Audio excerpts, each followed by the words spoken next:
बेडग नागरगोजेवाडीत विष्णुपंत आनंदा पाटील यांचा धडाकेबाज प्रचार. भरघोस मताधिक्य देणार संभाजी नागरगोजे, मतदारांचा उत्स्फूर्त प्रतिसाद. वाडी वस्तीवर प्रचाराचा धडाका. बेडग जिल्हा परिषद व पंचायत समिती गणात भारतीय जनता पार्टीचा धडाकेबाज प्रचार करण्यात आला. बेडग पंचायत समिती गणाचे उमेदवार विष्णुपंत आनंदा पाटील यांनी बेडग नागरगोजे वाडी वस्ती येथे प्रचार दौरा केला. त्यांच्या प्रचारार्थ भाजपच्या कार्यकर्त्यांनी देखील नागरगोजे वाडी प्रभाग पिंजून काढला आहे. यावेळी बेडग ग्रामपंचायतीचे माजी उपसरपंच संभाजी नागरगोजे यांनी नागरगोजे वाडीतून भरघोस मताधिक्याने निवडून देण्याचे जाहीर केले. विष्णुपंत पाटील यांच्या विजयासाठी संभाजी नागरगोजे यांनी नागरगोजे वाडी येथे मतदारांच्या घरी भेटी दिल्या. मतदारांशी चर्चा करीत संवाद साधला. संभाजी नागरगोजे यांच्या नेतृत्वाखाली भारतीय जनता पार्टीचे हात बळकट करण्यासाठी नागरगोजे वाडी येथील जनता एकवटली होती. विष्णुपंत पाटील यांनी प्रचारात वेग घेतला असून गावोगावी दौरे, घर भेटी व नागरिकांशी थेट संवाद साधत आहेत. त्यांच्या प्रचाराला सर्व स्तरातून उत्स्फूर्त प्रतिसाद मिळत आहे. विशेषतः महिला व युवकांमध्ये मोठा उत्साह पाहायला मिळत आहे. जनतेचा विश्वास, सहकार्य आणि आशीर्वाद आमच्या पाठीशी असल्याचे विष्णुपंत पाटील यांनी सांगितले. यावेळी सामान्य जनतेचा विश्वास भाजपावर असून भाजपा नेत्यांच्या एकजुटीने, कार्यकर्त्यांच्या कष्टाने बेडग जिल्हा परिषद व पंचायत समिती गटात आमचा विजय निश्चित आहे. मागील पंचवार्षिक निवडणुकीत भाजपचा झेंडा फडकला होता. तोच इतिहास पुन्हा सुवर्ण अक्षराने लिहिण्यासाठी मतदारांनी माझ्या पाठीशी आशीर्वाद उभे करावेत असे आवाहन भाजपच्या उमेदवारांनी केले.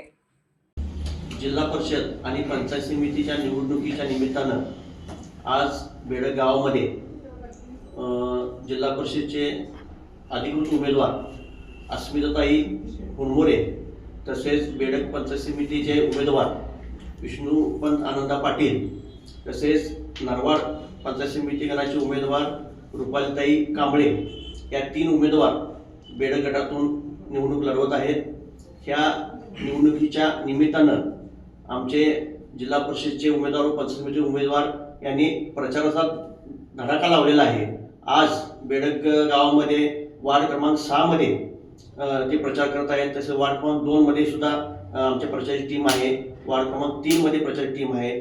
सर्व भागामध्ये आमचे कार्यकर्ते पक्षाचे प्रत्येक व्यक्तीला, प्रत्येक मतदाराला भेटीगाठी सुरू आहेत.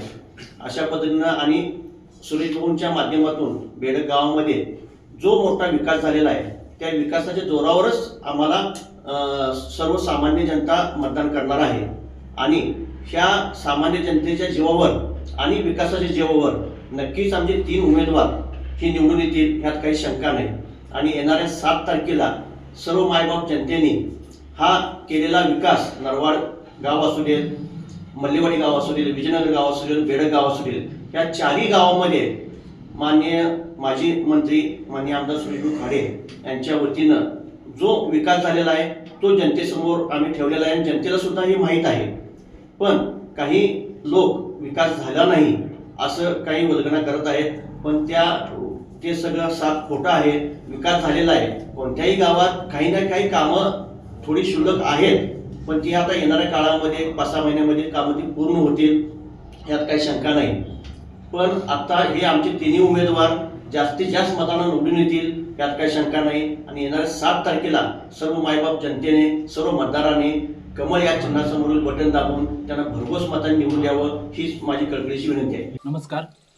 आज जिल्हा परिषद व पंचायत समिती या निवडणुकीसाठी येणाऱ्या 7 तारखेच्या मतदानासाठी आज नागरगोजेवाडी माळाभाग प्रचार करीत असताना उत्स्फूर्त असा नागरगोजेवाडीतील ग्रामस्थांचा ज्या समस्या किंवा सुरेश भाऊंच्या कार्यसम्राट आमदार सुरेश भाऊ खाडे यांच्या कामाचा आज लेखाजोखा बघितला तर माणसांच्यातून समाधानी व्यक्त होत आहे.